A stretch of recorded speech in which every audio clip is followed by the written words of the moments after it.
Well, on the Labor side, of course, they're just as anxious to keep some of the people under check. Mark Arbib, for example, and turned up with an empty chair on Q&A. Here it is. If Mark Arbib was here, I can tell you what he'd be saying. He'd be saying it was all Anna Blight's fault. It was the leaks in the second week that did it. The faceless man thing does sting when there is no face to put on the man.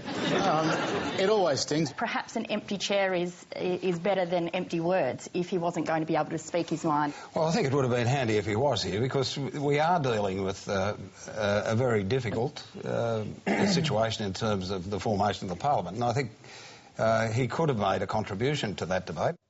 It must be really hard on the Labor side of the moment, because they've all prepared their sprays, they know exactly what it is they want to say, they know who their targets are going to be, but they just have to hold off until the deals are done. But I suppose one of the things that's interesting here is that they've now got a sort of extra parliamentary target, if you like, which is Carl Bitar, because it's easier than having a go at Mark Arbib since he's in the parliamentary party.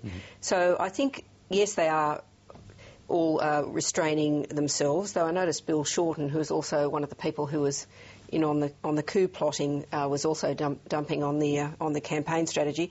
But they've got this position where they are really looking at taking out the National Secretary. It's not like they're necessarily going to take out the entire New South Wales right, something tells me, but they've got somebody in particular in their sights, but in the meantime they've just got to try to... And I think there's probably some political interest in doing that. In having a scapegoat, having someone actually to sort blame. of being seen to behead a faceless man. But I kind of think the sad thing about, what bloodletting we've seen so far is that a lot of it is about vindicating whatever position that person took in the knifing of Kevin Rudd, which really was a symptom, not a cause in many cases. I mean, I'm sure it did have play an impact in Queensland, but really when you look at it, they just miscalculated so spectacularly, because in every state other than New South Wales, Labor lost more of its primary vote to the Greens than to the Coalition. And in New South Wales, the only place where they lost more of their primary vote to the Coalition was Western Sydney, which is clearly what the whole campaign was designed to avoid. And to that extent, it was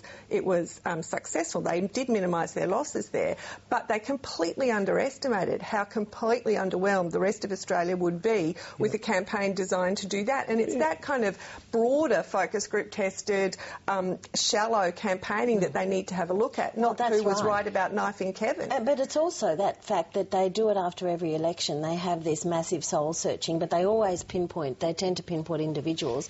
They don't look at their collective responsibility around, the death of big idea politics, the death of inspirational politics, Labor's continual bleed to votes to the left, to the Greens, and bleed to the Coalition on the right, and the fact that they simply have lost their soul and their centre, and where the hell is it? And the Victorians are claiming, sorry, Lenore, but the Victorians are claiming that had they not run so hard on Western Sydney and put a few more resources in Victoria, they might have picked up a couple of seats and finished up same result with a bit more dignity. And they've now given the Greens this great platform to prove themselves as a broader political force. Now, whether they do or not is up to them, but they've got the platform to do it now. And there's another 5 inner-city seats now where the Green primary vote is higher than the Liberal vote, so where they're in the same springboard position as they were in with Melbourne before this election.